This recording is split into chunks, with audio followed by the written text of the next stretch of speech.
So the age of AI is upon us, and whether you think it's a good thing or a bad thing, as a teacher, you're going to need to be able to tell if something submitted to you was written by ChatGPT or something similar, and I have a method to help.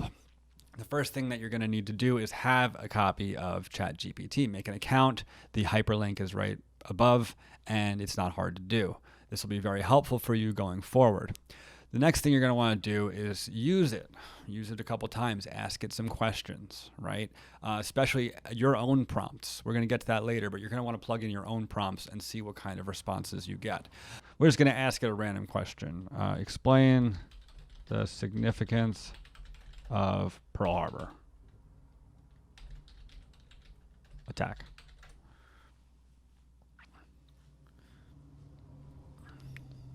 So whatever, generate anything. It doesn't really matter. Just try to understand, try to get a sense of how this thing writes. It's very, very, very distinct.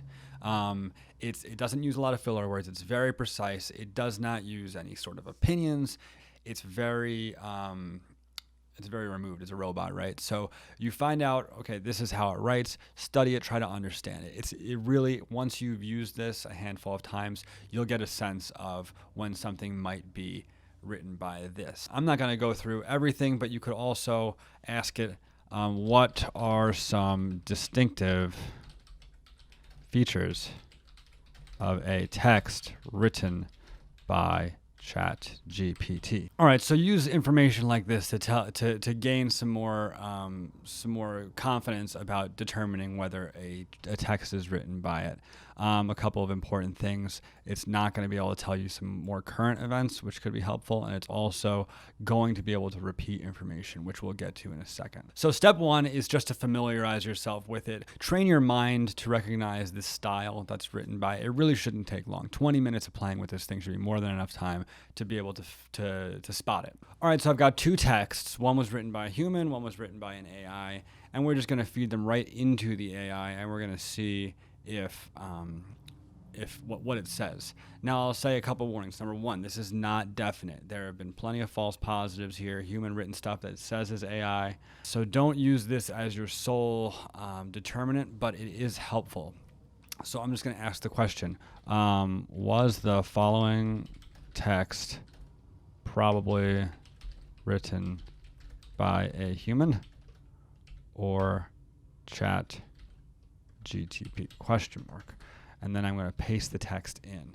So this, I put in a lot of text just so it has a lot to work with, and we're going to see what it says. Probably written by a human. Okay, and the text was written by a human. Was this text generated by ChatGPT? There we go. All right. Now again, I would not use this as a definite. Don't expel anyone from your class because of this. But the third step is, I think, the most compelling step. So I have this was generated by ChatGTP, right? So what I would do now is, if this was something submitted to me into my class, I would then take the same question and I would ask the exact question to the chat. So why was Plato opposed to democracy? And then I try to get about the same amount of words. It's probably like 300 words. There we go.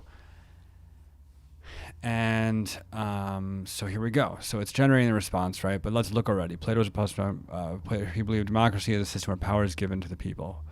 Believed democracy is a system where power is given to the people. You see how there's similarities? Now, if a student is smart, they're going to make some changes. They're going to do something to the text. But either way, you'll find some exact matches. And then the final thing you're going to want to do once you find those matches is Google search the matches. Make sure that it's taking it from this and not from some other website that's out there, because that's what this does, right? This chat, the AI chat, just searches the internet and synthesizes the stuff that it finds. So it's likely going to have some similarities to things that are already out there. Okay, so that's the 3 steps. Step number 1, familiarize yourself with the model and be able to detect the way that the syntax and the style and everything looks, so that when you see it in your class, it will be obvious. Step 2, ask the AI. Remember, not 100%. It will not always get it right. Therefore, you're going to want to go to step 3 and search the same question, ask the chat the same question, and after that, you'll be able to find some matches. And if there are word-for-word matches, you're pretty certain that you found someone using this to submit work to your class. I'm really interested in how other people are working with this, how you can adjust the questions to your class to make it that this sort of thing doesn't matter, or this can be a help. I think that teachers are going to really need to adjust here in the future, but also share your stories. Tell me how you've worked through it, how you've figured it out. I think it's a cool time, and I think that we can really take advantage of this, or at very least stay ahead of it. So let me know what you think. See you later.